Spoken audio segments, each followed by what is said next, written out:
You're watching the Tesla Live with your host, Mark Coughlin.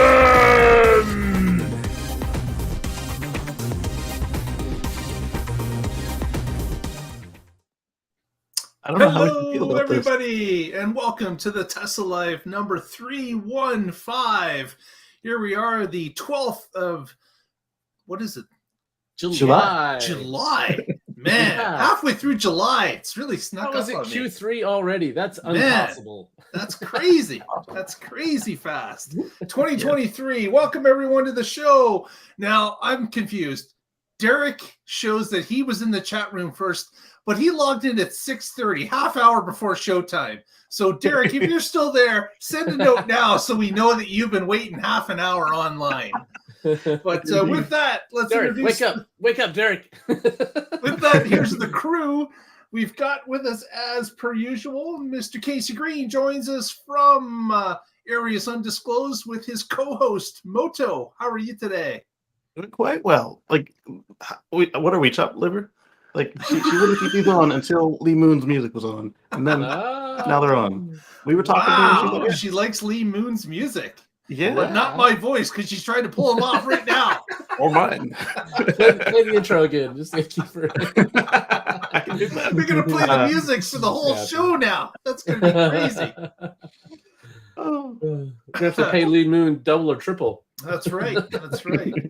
Also joining us, as per usual, Mr. Patrick Connor from the West Coast. How are you today, sir? Hello, I am good. Solar panels, some of them are back on. The others are scheduled to come back in about a month, and so then we'll be all full up and solar charged again. And it really confused the power walls when it's like, okay, we had 12 kilowatts, then we had 0 kilowatts, now we have 4 kilowatts. They try to predict how much energy you're going to need and how much you're going to generate during the day. And I'm giving the AI a run for its money. It's like, man, you have a massive cloud over half your array. Exactly. Yes.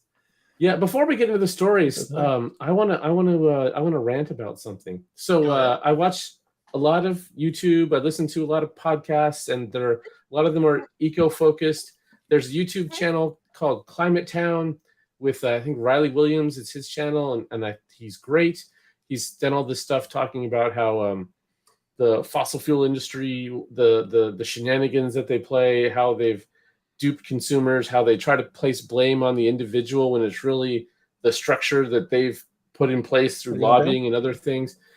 And now they have a podcast. I think it's called the Climate Deniers Playbook or something like that. And I thought, great, I love his stuff on YouTube. Let's watch this or listen to it.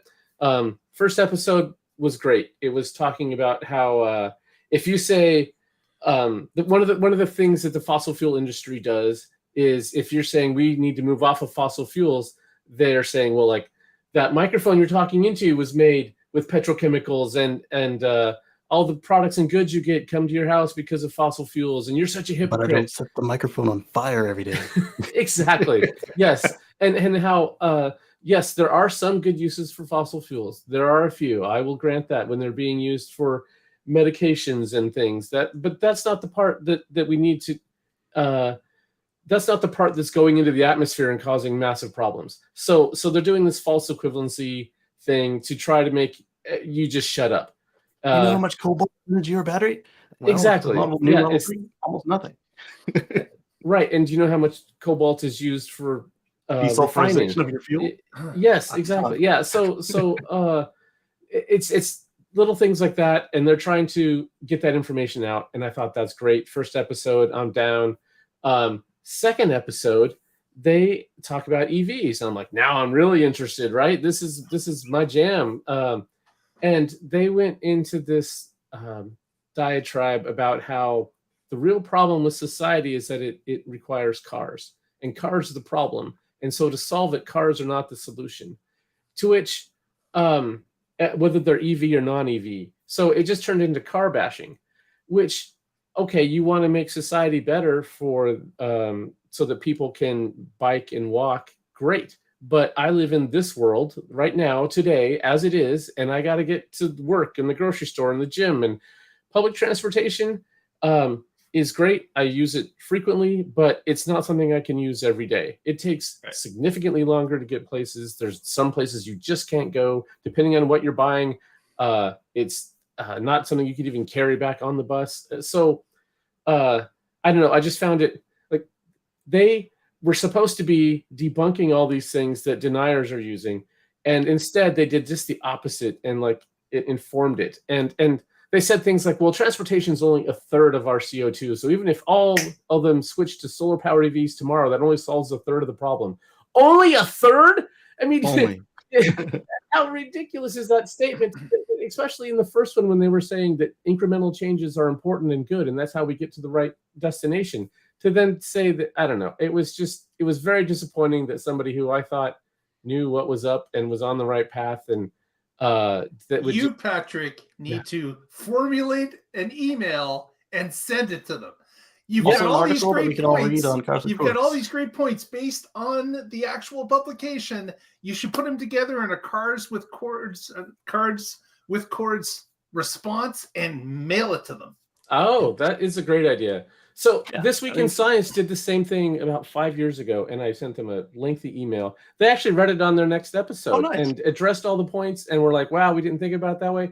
It was totally cool. I did not think that it would have that big of an impact. I thought this was like, yeah, whatever. But if you can make a good argument and not just, you suck, you're stupid, I hate you, but actually, be thoughtful and have a respectful conversation and present facts, you can actually. So I think you have a great idea, Mark. I will write something up and send it to them. I'm actually on his Discord server, so hopefully that gets some traction. And okay, cool. And so instead of just ranting to you all, preaching to the choir, I will actually try to get a hold of Raleigh and tell him my opinion on this. Exactly. Yeah, good city planning from scratch takes quite a long time to actually materialize, and it's even harder to do it in a place that already exists. Yes. So Derek was not sleeping. He actually is watching the show. So welcome, Derek. You were first in the chat room, followed, of course, by, what do we got? Anders, David, June C. has joined us as well. Welcome, everybody. Awesome. Hello. So let's get on to the news of the week. Now that this mic is in the shot, I'm realizing it's almost 20 years old. Oh. We're going to start with the camouflaged, of course, Cybertruck that no one can see in the wild because it is camouflaged. Practically invisible. It's basically invisible. It's really tough to see. But it was spotted on the roads again a few times, which of course is surprising because it isn't camo. But the first story is just talking about how this vehicle has been driving around on the streets. It's also been spotted, of course, in Austin. The non-camouflaged version was spotted there as well as the camouflaged in Palo Alto area. But the really cool thing was that on Twitter, it was actually shared of the vehicle at speed in a little video. So they caught it on the highway, and it was just moving along, and someone filmed it out the passenger side of their vehicle. And just I knew this would take getting used to from the X, but I didn't realize it would take that much getting used to. Look at that. The X is not a small vehicle by any means. Exactly. So I'm just going to share this little video so you guys can see it as well. Boom. Full size it. Just a short little blip, just so you can see it at speed and hitting a little bump. You'll notice at the back end of the video, it does hit a little bump, and the suspension gets a little work out there, a little bouncy. Don't know if that's too much bounce or not. The beauty of it is it's got the air ride like the X and the S. So you can adjust it. So assuming that the springs are set reasonably. Well, actually, they don't use springs on those ones. So assuming the shocks are set reasonably, they don't use those either. They can tune this thing. We hope they can. Anyway, so that's cool to see it out on the road. And of course, I like that, David. Just today, we've got other updates that The body in white was shown on a number of castings that were out there. I'm not castings. I'm sorry, side panels that were shown leaked from the factory. So obviously, production is continuing, getting ready for production, and it's great to see the Cybertruck at many of these different stages as it moves along, getting ready for the actual production. But we are getting close now, halfway through July. We're not far away from the third quarter at all. As Patrick mentioned, we've already entered a new quarter. By the end of the third quarter, we're anticipating some sort of event for the Cybertruck. So it will be interesting to see if it is now getting close to rolling a few of them off the production line that has been being built in Austin. You know what's an obscure record that the Model X is going to have to hand the trophy over to the Cybertruck for? World's largest production windshield. Oh, don't forget wiper. there may be a car that gives it a run for the wiper, but yeah, I think it's probably a good contender, if not just outright stealing that title as well. Yeah, absolutely. Got to be for single wiper outside of maybe the Tesla Semi. Like this has got to be number one. But yeah. So can't wait. A lot of people have got a reservation in and, of course, are waiting on bated breath for that truck to start to be production. Of course, I want to live in a CGI world where we'll be living a video game when these things start riding on the road. So let me tell you, it's going to look so bizarre. But looking forward to it. So if you're watching now, make sure you hang out till the end, because right there, if you can see it, there's a little surprise that we'll show at the end of the show. You can guess what it is in the comments too. So yeah, exactly. Next, let's talk a little bit about NACS news. Of course, we've got another group that has now joined the coalition, and that, of course, is Mercedes Benz. They have decided to move. Sorry, Casey. I thought you were just doing supercharger news today. No, I said all the charging. All the charging. Okay. All right. Mr. Supercharger, don't touch his handle, Mark. Yeah, don't Supercharger.com to you. And also thanks to you. Yes. So I thought this was going to be a slow next week because we had a couple holidays over 2/3 of North America. You know, we started with Canada Day, then we followed it up with the 4th of July, and I didn't think we'd get any announcements, but instead we got Mercedes Benz on the NACS. And it didn't stop there, because our friends over at SAE, they have decided that they plan to get the NACS certified as a SAE standard by the end of the year. And I do believe they're going to call it J3400 or something stupid. Why not just call it SAE-NACS? That would make sense. You've already got all the letters in there. Or SAE-JNACS, because all the land vehicles have a J. So SAE-JNACS. You don't have to renumber it. It's like when Tesla had Panasonic do the 2170s, everybody else is like, oh, we're using Tesla cells. We're using 2100s. But you don't need to add the extra zero back after they took it off. Right. Yeah. So that's okay. It has. You need a standard, and however they name it, that's fine. As long as there's a username, something. So yeah, something called 1772. What it is because nobody named it. Right. Yes. That was poor marketing, right? I mean, that's why. What was it? IEEE 1394. Well, Apple called it FireWire. Yeah. So you can have a standard, and that's for the engineers, and you can have a marketing name, and that's for the rest of us normies. Right. I mean, when you look at what we call CCS, we don't call it the SAE number for the combo Franken monster, and we don't call the Type 2 whatever its number is. We call them CCS.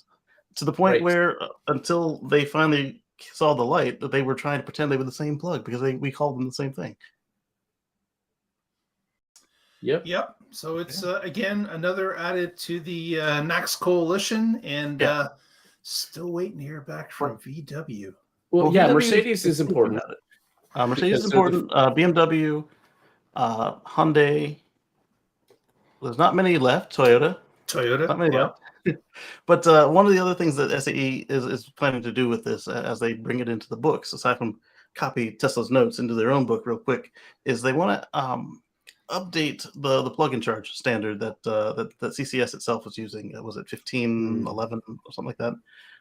Because the members are saying that it's too hard to implement, and the folks that have tried it so far, it's not as smooth as it's supposed to be. Except in Europe, it's better because they have one company that handles all the PKI for all of Europe. That's not the case here, and so SAE wants to simplify and make it a little more robust, and also make it again easier and cheaper to use. And so hopefully that would then mean that anyone who's not plugging into a supercharger will still be able to enjoy a standard version of plug and charge, not a different version and a different app at every charging provider that you visit. Mm-hmm. That is important. It has to be simple and easy to use and just work. Absolutely. Next, we're going to do another story about superchargers, and of course, Casey's got it. Here's a photo of the next story. So, are these urban superchargers? No, look how tall those things are. This is the second V4 supercharging site. This one is in France. The first one was in the Netherlands. I always get confused, and I always think that Anders' group had the first one over there in Sweden, but no, it's the Netherlands. And this one isn't yet open for non-Teslas like the one of the Netherlands is, but according to the labels, it looks like these ones will be able to do what was it, 350 kilowatts? I forget the number already, but it actually matches up a little better than the original one, which was capped out at 250 because really only Teslas were the only ones expected to use it, even though they did the non-supercharger program on it. Right. So this gives us hope that this thing will have 1,000 volts at 1,000 amps when we finally get it over here. And what was also cool was the photo showed an actual awning over top of it, which looked like the Tesla standard awning. It does. It looks like the lamest pergola ever because there's no solar on it. Yeah, exactly. So just like we saw last week in that California supercharger on the 101, very similar structure for the solar roof was on that one. So I'm assuming that this one in France is going to have solar panels as well. So that would be good. When I mentioned the KW, it is still also limited to 250 kilowatts, but they're saying that with the labeling on that it has, that there should be no problem running it out to 615 kilowatts. So not quite megawatt, but again, remember, it's also using the CCS2 plug, so that one isn't yet ready for megawatt charging anyway. That's true. Yeah, because they are forced to use the CCS2 in Europe, right? Yeah. Yeah. So I kind of assumed that Tesla would be going the other way, that all the new ones they build out would be for Tesla and non-Tesla. But they could do it this way instead. You put out newer ones that are better, faster, make those for Tesla only, then make the ones that have been out for a while that are slightly slower available for everybody. It's an interesting way to do it. Also for like the first month, you just ask all the cars that go through to submit their logs on their way out. And then you can say, okay, we're sure it's good. We know it already works with Teslas. All right, now we can, based on what we've seen, we know that it should be okay for opening this thing up without us having to send engineers out to the field. Mm-hmm. Yeah, data collection is obviously one of Tesla's biggest strengths. They have connected cars and connected superchargers. They can get all kinds of information. Yeah.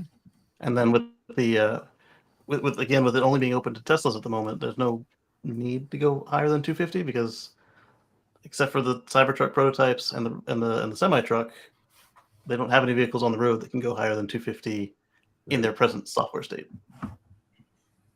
We know it's coming though, eventually. Well, the great thing about the superchargers has always been that they've built them with future expansion in mind, right? That there are cases that they know where they're going. So the V4s most likely will be built in a way that they can go to the next level when they need to. So yeah, that's probably why this one is there, because it's a lot closer to Germany, and you'll have some of them test units coming from Porsche and friends that are going to need that whole 1,000 volts. Yeah. Speaking of Germany, Tesla hit. No, that's incorrect. Speaking of Shanghai, which we were not at all. Speaking of Shanghai, Tesla hit 1 million Model Ys produced as of today. So that was news that just hit the Twitter feeds just today. Of course, if you want to follow what's happening throughout the week, you can follow us on our Twitter or Facebook feeds at the Tesla Life on Twitter and the Tesla Life #1 on Facebook. And you can see what's happening throughout the week as it happens. But with that bad segue, we'll move on to the next story. And that, of course, is Giga Mexico, which we just were speaking about last week. We were talking about how things were slowed down a little bit, that we weren't really sure when they were going to start turning shovels at that particular site. Well, the Mexican government, again, because they can't keep their mouths shut, they just have to be talking about Giga Mexico constantly. They were in the media talking about how that particular Mexican state is getting close to approving permits for the start of construction for Giga Mexico. So they're telling us that they have a number of permits in their possession that they've been going through, and that the governor of that state has indicated that, yes, indeed, they are close to approving those permits and flagging the actual start of the build of Giga Mexico, which is great because, again, like last week's show, we believe that we're talking about basically a 9-month, maybe slightly more, maybe slightly less build time. And of course, I'm really excited because that's where the Model Next is coming from, which will be a lower cost vehicle that will open up even more markets to Tesla and allow more families to get a electric vehicle and unchain themselves from gasoline. So I'm really looking forward to what Mexico is going to produce. Even Mexico has harder paperwork than China. Really? Well, we didn't see these kind of delays over at Shanghai. Well, I have to say we saw triple over at Germany. I have to say that a lot of people didn't even believe that China was actually going to let Tesla build the plant, let alone that when they went out there with the banners and put up the first 2 girders, people were saying, they can't be building that fast. There's no way they can be building that fast. And of course, it became the quickest Tesla plant ever built. So, and we'll see with Tom Zhu in charge of the building of Mexico. Maybe he can do it again and beat his record of 9 months, 2 weeks for Shanghai. So we will see. What Shanghai does need is for Elon to stay on their good side, so that way they don't get that silent pressure where all of a sudden the locally grown are favored. And speaking of China, our next story is a little bit about what's been going on in China amongst all the EV manufacturers in the country. Kind of stuff right here. There's been a kind of a price war happening. There's been many different companies vying for limited buyers by lowering prices, by upping the what you get for your dollar, to the point where some manufacturers are concerned about profitability, that they're getting to a point where they're offering a little bit too much and there's not as much profit in it for them based on the volume that they're actually selling. And at the beginning of the week, Tesla and a number of other manufacturers got together to sign a letter of intent to indicate that they would not be trying to push this price war any further. They were going to try to back off and just try to keep where they were and not jump to lower prices immediately if they didn't see a particular month that was going their way. But by the end of the week, we got a conflicting story saying that that a number of the manufacturers pulled out of the letter of intent because there were concerns about a monopoly law that China has, that they were looking at. These companies are conspiring, and they didn't want that. So there was this back off of the wording about the letter. I don't know if it's going to be reworded. I don't know if they're going to just leave it sit and just move on. It is interesting what's going on. But that is something that we've seen here just in North America with Tesla, is that where they're willing to move pricing up and down depending on what sales are happening, what the sales are recorded as happening over a number of weeks. So this is not a surprise. This is how Tesla acts. And I don't see that changing, especially in their largest market. But it is something that is something to keep an eye on as to how these other companies are going to work with it. And of course, China wants the EV market to be robust. They don't want to see companies going out of business and workers being laid off. They want to see a fair playing field, but they don't want to see people going out of business. So they're I'm sure behind the scenes they're trying to work this through and make sure that everybody gets a share of the pie, but they don't want people being radical and putting others out of business. That's something that China definitely does not want to see. But we'll have to, it's something that is going to happen. There are some people that say there are too many players in the market. Consolidation does happen in a natural market, but China kind of controls a number of strings. It might not just be a completely natural market there. So it's an interesting play on what's going on. A little bit different there than it is over here in North America. Yeah, but you definitely don't want to cross the government. You don't want to end up in a gulag. No, a couple grand. That's the other thing is that you can't upset the Chinese government. That's something that you do not want to get into because they hold all the cards, really. It's you're playing by their rules, and if you don't play by their rules, they have ways to punish you. Varying levels of intensity. Like I said, a couple times Elon has just annoyed them, and they made it really difficult to hit sales volumes over there those couple months. And then other times, like, hey, he said something that they really enjoyed, and all of a sudden, hey, here's some extra customers out of nowhere. Okay. Yeah. So it's something that you need to learn. And of course, lately Elon does not keep a leash on what he says. So for anybody lately, never. He was better at choosing the when and the where than he has been lately.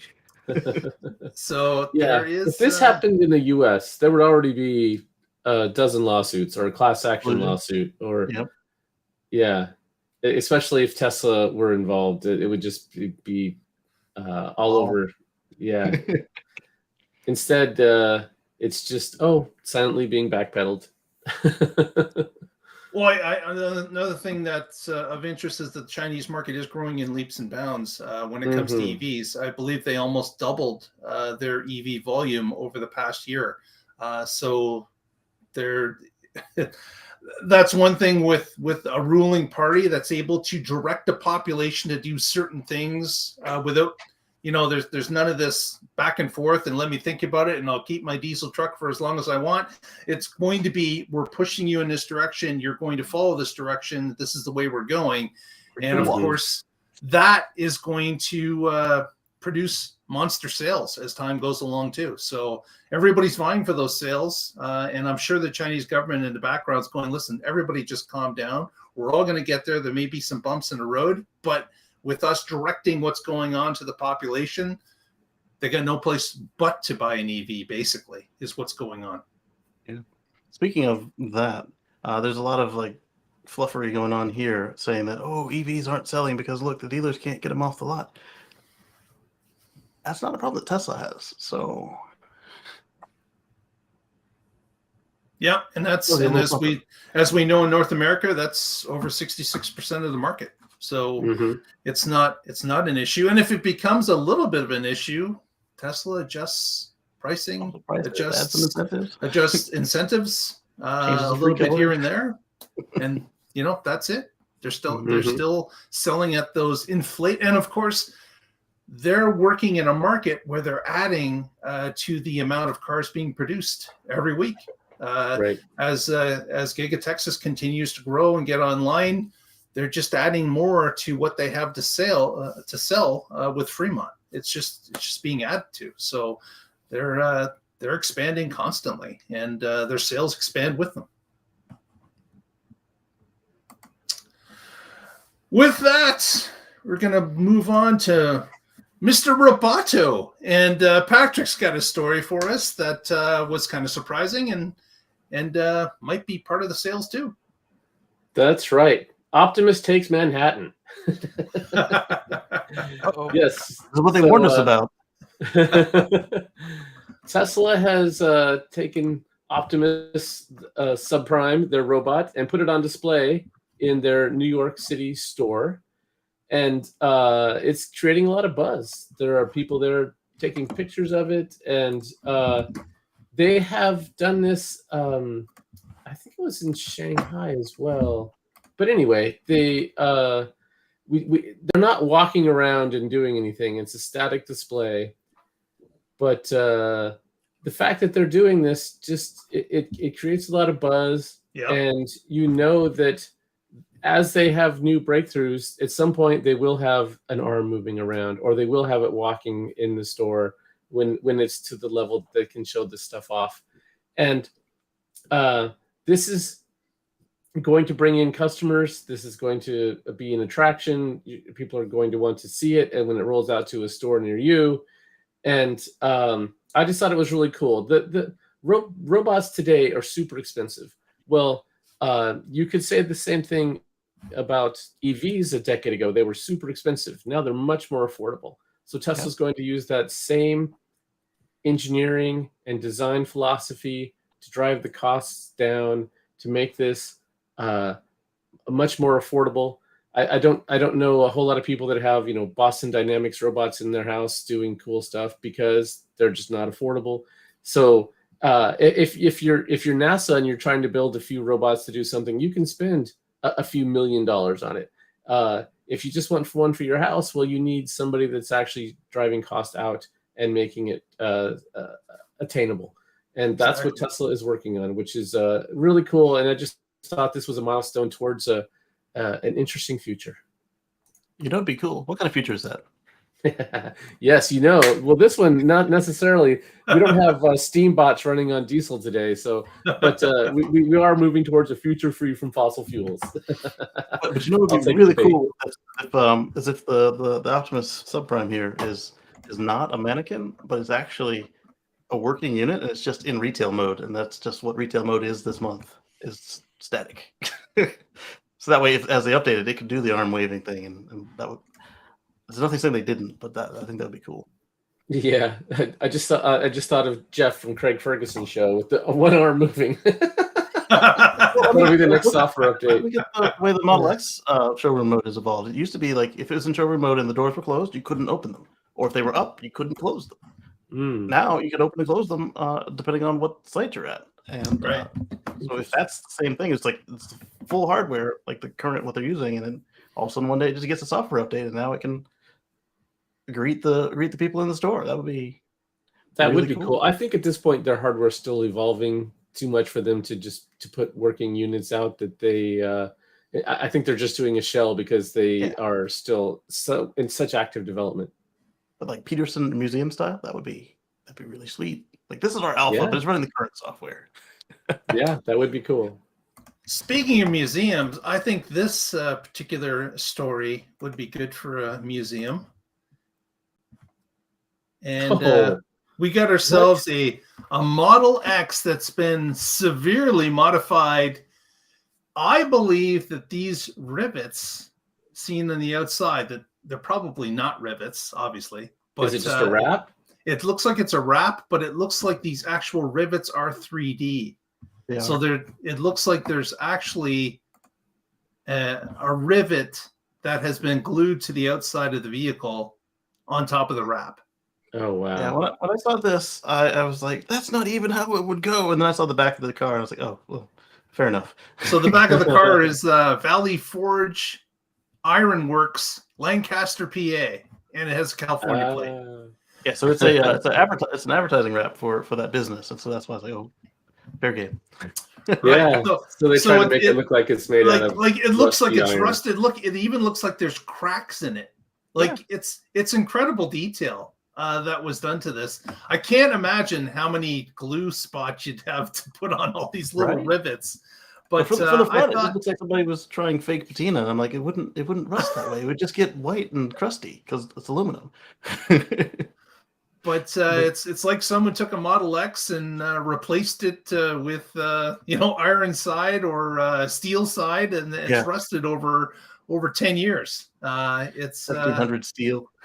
quite an interesting wrap, and of course stands out of the crowd, which is very I wouldn't have it on mine, but still I find it cool as to what they did with it here. That was a bold choice to line those rivets up on those Falcon doors, because they don't always go back the same way. So is this really a good ad for iron? It's rusty and it cracks. That's Put it on an aluminum car. Right. Yeah. I'm not sure this is doing what they really intended. I don't know. Someone spent some time and money to put this little ad together. But I guess we're talking about it. We're talking about it and showing it. Yeah, So they okay. got some free advertising for sure. But speaking of advertising, we got another leak just recently. And of course, this one is kind of surprising that it isn't really a leak. Don't know for sure. But what we are sure about was that the actual photos and a little video that accompanied it came out. And let me see if we can get this shared as well. Share. Yes. Here we go. Boom. And this is 3 shots that have been put together. It's tough to see, but you can see there's seats and sideways seats like a bus. And this, of course, is a quick video that someone took in a development area, obviously, of a clear glass canopied vehicle with had about 12 seats in it. So there's the arms of the seats in this row. And then in the separate picture, you can see 2 rows of seats that go along the side of the vehicle inside the glass canopy. And I wanted to ask you guys, do you think this is real? Is this the fabled vehicle that we saw in the Tesla advertisements about the tunnels, where the clear plexiglass vehicle would load up people and be lowered into the tunnel and then shot along? I don't know. It kind of resembles it, definitely. This could certainly be some sort of an early prototype. It was the concept that Boring used to sell this thing to Vegas, perhaps. Maybe. But I can kind of just see it now. Tesla just reinvented the subway, but did it worse. Yeah. So I think it's real. I don't think it's production intent by any means. I think it's just, they're trying stuff out, seeing, okay, how could we do a sliding door better than what exists now? How could we make it so that people can quickly get in and get out? And I think it's just prototyping and experimentation. Yeah, like it definitely. It looks like it's a very, very early prototype, and as Patrick has mentioned, it's just experimental stage because it looks nowhere near ready for prime time. But it could be that they're just playing with the space that the vehicle has to work with, and how seats would actually fit in, and how passengers would move around within the vehicle, enter and exit it. Maybe a little bit talk about disability entry, all those kind of things that you need a real full-scale model to understand how it's going to work within the package that you need to define the vehicle by. So, but I myself didn't think that the plexiglass bubble vehicle would ever make it, just because it just seemed too futuristic to me to have a vehicle that was encased in glass, plexiglass, whatever it is. Not even in the tunnels, because you don't have any sort of crash safety there should something happen. You saw it had the steering wheel still, so. But I will say that the tunnel light show would really work well inside of one of these vehicles, because you get to see the LEDs changing as it's zipping along the tunnel. Very cool. But this kind of gives me the thought that maybe that's where they want to head. Then again, it could be that they're just using the plexiglass in the development stage just because it's easier to see things. as they place things and finalize things. It won't have to go on the Jerry Rig channel and have a glass clear case put on it. Exactly. I like the name that David gave it in the chat. The BBB, the boring bubble bus. Hey, that's 6 times fast. I was lucky to say it once correctly, so I'll stop that. Very good, very good. Well, let's move on to the next story, and this is really exciting. We've talked about the supercharger previously. Casey, what's this about? Yeah, so over in Arizona, Quartzsite, it's a very popular mecca for people to come visit, and they're getting an 88 stall supercharger. Here's a screen pause of construction underway. Look at the amount of superchargers in that line. Mm-hmm. Wow. That is spectacular. That's a place a lot of RVs come and visit, so I'm thinking they'll have to have some pull-through spots for the CyberTruck. Well, you can see them. Here's 2 chargers right here. On the left-hand side, they're pull-ups. Oh, yes, they are. There's 2 of them. And they're spaced significantly. And they're spaced differently, and you've got this little indentation to follow it along to get up to it. Yeah. Oh, so it's like parallel parking, not pull-through. Yeah, exactly. Okay. Except, all right. So you pull in here and there, and then you drive off. Yeah, so you have room for your trailer behind you, and you're out of the way for people parking on the other side. Yeah, it's almost like cool. It's almost like bus parking. It'd be that long that you'd have the ability to park 2 buses in front of each other and have the ability to pull out whenever you're done and not affect the other vehicle that's charging. Oh, let's start the rumor right now. Tesla's making a bus. Oh, wait, is it the boring bubble bus? or is it the Tesla supply? But that turn would be a little tight for any sufficiently long RV or the Tesla semi as well. Well, you see where your arrow is now, Casey, by that little gray box, right? Pipe. Yeah. Up a little further, the dark gray box. That one. That, of course, is the elevator where the BBB comes up from. Oh, yeah. Of course. Obviously. If we're doing this rumor, let's go all the way. Yeah. May as well go all the way. Yeah. So what's really cool is, of course, there's going to be 88 chargers at this particular site.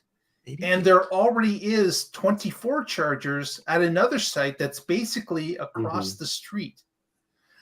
So, and actually, I charged at this particular site on my trip to California. The existing. And at the time, that site that has 24 chargers, it only had 10, and a couple of them were temporary on pallets. And there was a lineup. That was my first lineup that I experienced once I got into Arizona. But this is something that is going to allow them to expand greatly. And of course, the rumor is that maybe the new charging site will be dedicated to all vehicles. And the current one that has 24 chargers, maybe that will just be Tesla charging. So Teslas have their own dedicated lot, as well as maybe the ability, of course, to go to any of the 88 new chargers. So that's rumor. They also had in the video that Casey was showing a drone shot where they got in close and was able to determine that the Magic Dock is not installed yet on any of the 88 that are in place. So to me, like the Magic Dock is kind of like an add-on sort of thing. Yeah, like they could add it, they could take it away. They can do the dual handle thing like they got in Europe on the V2s if they needed to. Exactly. There's where Mark charged right there at the arrow. Over at the Hardee's. It's in the back of a Hardee's restaurant. If you're looking at this and wondering, why does Quartzsite, what is Quartzsite? This little town needs another 88? Well, it's about halfway between Phoenix and LA. That's why it's an important charging spot. Not because Quartzsite is a massive destination. Well, it's also a very popular place to have meetups and such because there's nothing there. Their population swells, and like the grocery store actually has to stock groceries when they know people are coming by. Oh wow! So they have to look at the event calendar to decide how much inventory to buy every month. And just a shout out to Callus EV that shot that drone video that we have linked in the notes. If you would like to see it yourself, it's available for you to watch. So that, again, Tesla community, fabulous. Just being able to update us to these things that we in other parts of the country would never get the notice. It's fabulous to see the Tesla community always keep an eye on what's going on out there. Because we had talked about this large site.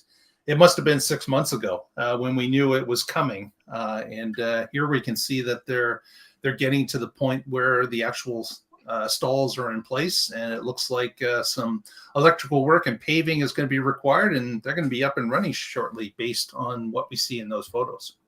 Yeah. Yep. My Tesla Weekend had the comment that Magic Dock is dead, and I'm going to agree with that. With everyone adopting NACS, Magic Dock was there to allow CCS vehicles to be able to charge, but CCS is going away, and they're going to have adapters. So for the few people that still have a CCS, if CCS were going to have a long life and continue, then I think Magic Dock would have been important to Tesla, but a better solutions come along. And we've said it on this show before, that what you want is one port that works everywhere all the time. AC, DC, doesn't matter. No adapters, and plug and charge simple.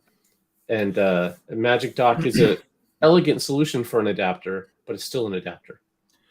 The only thing that I will argue against that possibly is that some states will not move quick enough to eliminate CCS from the funding scenario for actual superchargers to get some funding. So I think Magic Dock will be required on some, and of course that can be by state basis, and Tesla may adjust their charging sites based on that. Some will get Magic Docks, maybe some will get a portion of them as Magic Docks, and it'll be a state by state decision.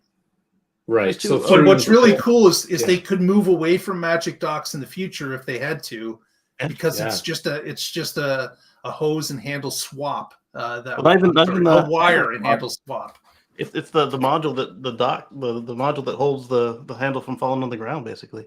But there are a couple of things that work in the favor of Magic Dock being dead. And the three most unlikely, well, not the most, but three of the states include two of the most unlikely states to be the first to do this. You got Texas and Kentucky saying, "Hey, you'll install the NACS." And Washington State as well. Yeah, Washington State, but they weren't really unlikely. You just didn't expect them before California. Right. And then you've got the SAE J3400 or whatever they call this thing coming into play. Once it's an actual standard that people in government can just point at in a book, they may be able to say, "Hey, you can just put that in instead." At this point, with like 86% of the market already committing to that plug or having adapters, it's like, are you going to force industry to because the CCS one plug is considerably more expensive on both the plug and receptacle side to implement than the NACS. Yeah, so I agree. I agree that CCS is done. It's just that it may hang around a little bit longer because of government regulation. But yeah, through next year, I think you're right. There are going to be some sites that will require some CCS support, and that's how Tesla's going to do it. Yeah.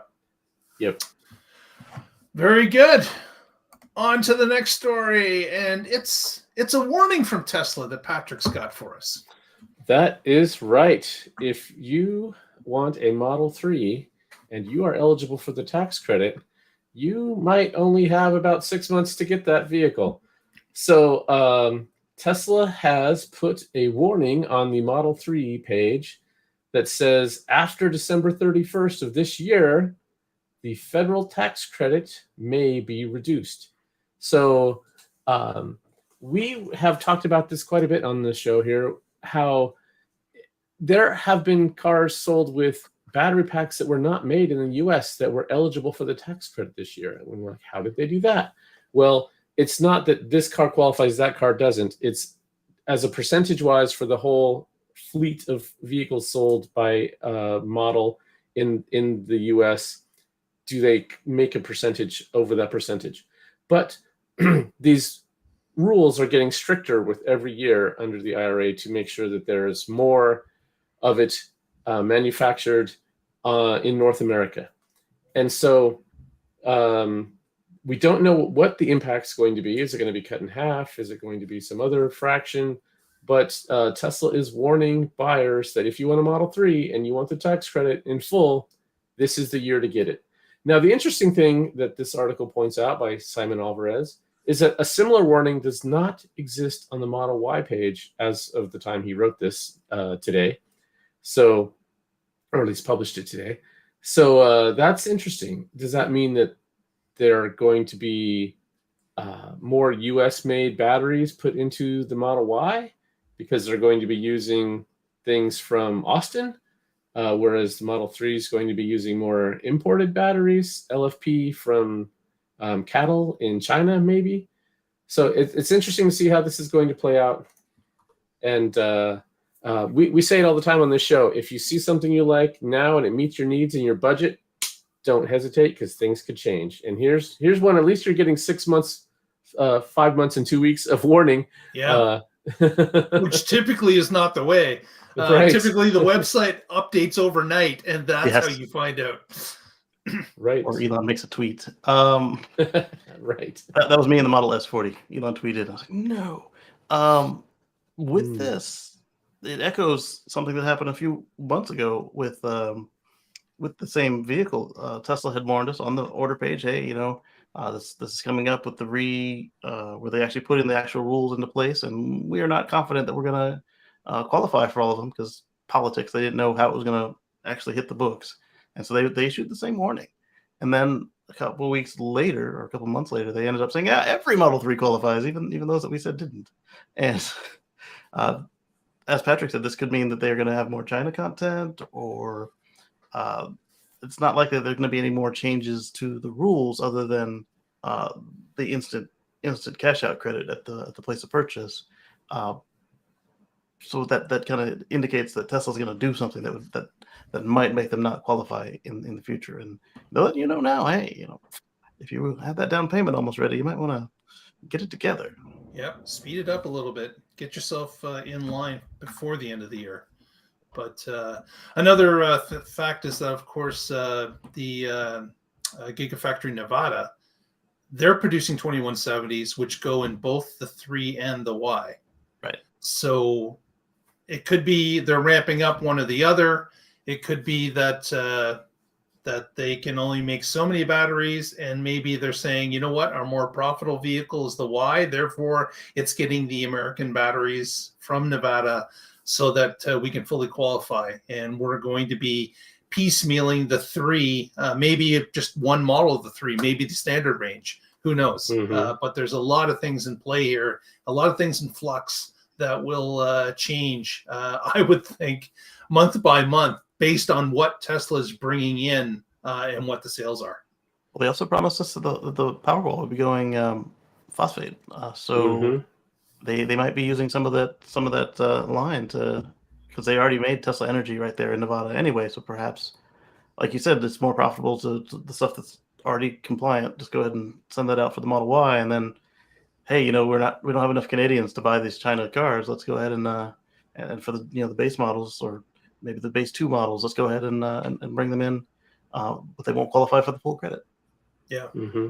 Yeah. We'll find out, but right now they're giving us kind of a little hint and a warning that it may happen, it may not happen, but it's giving them the option to say, hey, it's January 1st, we warned you. Tough stuff. Yeah. Hey, Patrick, someone's warning you about some events that are happening in your neck of the woods. Might be a little bit north of you, but just wanted to make Vancouver, you aware. Washington's not that far. Yeah, so there's a EVs with caffeine in Vancouver, Washington on Saturday. So if you're in that area and you are interested in EVs or have an EV or want to hang out with EV people and caffeinate yourself, I'm not sure where you could find out info on that. If you've got that, Brian, go ahead and post that there. And there's also a Tesla Owners Club meeting coming up at the Macadam Service Center. So yeah, Good. there's definitely some weekend, cool oh, meetups are you- coming up. And I would certainly, if you own an EV or are interested in an EV, join an EV club. Because you're going to find out about all these events. You're going to see more and more things that are going on.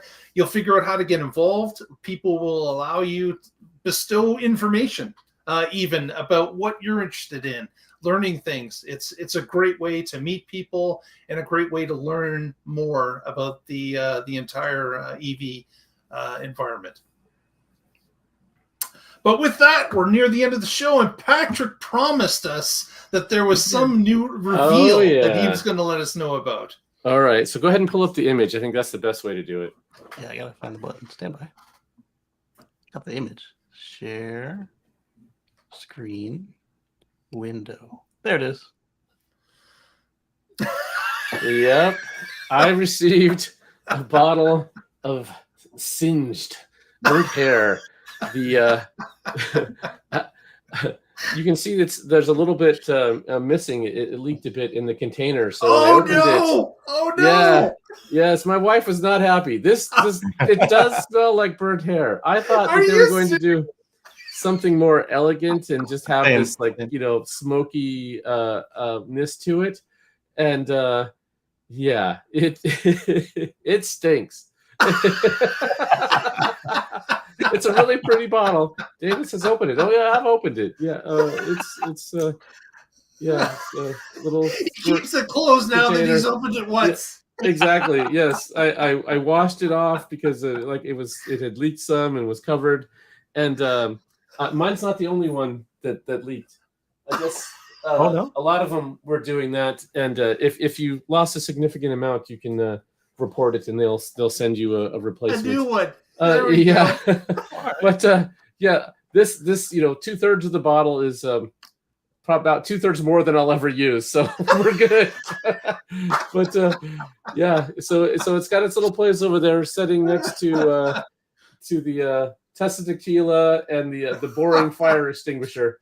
So yeah. Oh man. now we'll see as time goes along that the burnt hair perfume bottle will get its own little vacuum sealed tube over time in Patrick's room, because of course it will start to leak that nice aroma out over time. Yes, I can. I obviously didn't wash it off enough. I can smell it now on my fingers. And it's funny that there's been a bunch of reviews online, different people smelling it for the first time and getting their just faces are churning as they take a smell, and you've just confirmed what many people have said today already. Yes. Yep. Wow. So those of you who are waiting for your order, be prepared, because you're in for a treat, depending on what you think a treat is. So treats. Yeah. I got a little rickrolled or something. Yeah. Oh man, good stuff. Michael, so weekend, I'm not seeing that the switch finished. If you don't mind sending me something saying that they did that, I appreciate looking at that on the home power walls. Alrighty. Well, with that, Patrick, what do you got happening that you can let the people know? You've got an article that we suggested at the beginning of the show that you're going to work on, obviously. Yeah, that will be coming soon. And let's see what I've got on there now, because I had a bunch of stuff scheduled. I'm not sure what's... Oh, yeah. Okay, so we've got My Tesla Weekend on here. And I don't want this guy competing in our bets for how much gets produced, because he is methodical. And one of the things that Brian did that I thought was so cool was from the drone footage, watching how fast the fan speed and using that as a proxy for how productive the factory was being. And actually, for a couple quarters, worked. There was correlation. And then apparently that got out, and then they just set the fans on a constant speed so that they took away his source. But yeah, this guy, most accurate predictions in the industry, better than any analyst, within 2%, and when being an outlier, still coming the closest. When everybody else is over here, he's over there, and boom, he's the one that's nailing it. So yeah, check out My Tesla Weekend. Shout out to Brian. There you go. And my usual shout outs, I blog at cardswithcords.net. I'm with the Oregon Electric Vehicle Association. You can find us at oeva.org. Thanks a lot. Yeah. Very good. Very good. And June C, yes, I believe there is going to be a What Drives Us tonight, but it's not a full panel show. It's a different forum. So be sure to tune in for that. Casey, what do you got for the fans out there? What are you doing coming up this week? Well, I thought I was going to be reading a new Powerwall document, but they haven't announced it yet. They've just done it, slipstreamed it like they do with the cars. So I got to wait. But on Fridays now, my channel members have requested Friday chats. So we will be doing a few Friday chats going forward. Probably towards the end of the month, we'll get started, and then we'll see how they go, figure out a format. And then we'll continue on Sundays over at youtube.com/KCGreen to do the regular open to everybody shows as well over at Sundays at 1:10 p.m. Eastern. Fantastic. So we got some chats coming up later in the month on Fridays. Fantastic. Well, with that, I think we will wrap it. Of course, we want to thank Lee Moon for the music we use every week. We want to thank you for watching. If you haven't already, give us a thumbs up. Press that subscribe button. Help us out. And we would really appreciate it. And check us out on Facebook and on Twitter for what's happening through the week. With that, enjoy your evening, and we'll talk to you later. Have yourself a great week. Stay positive, test negative.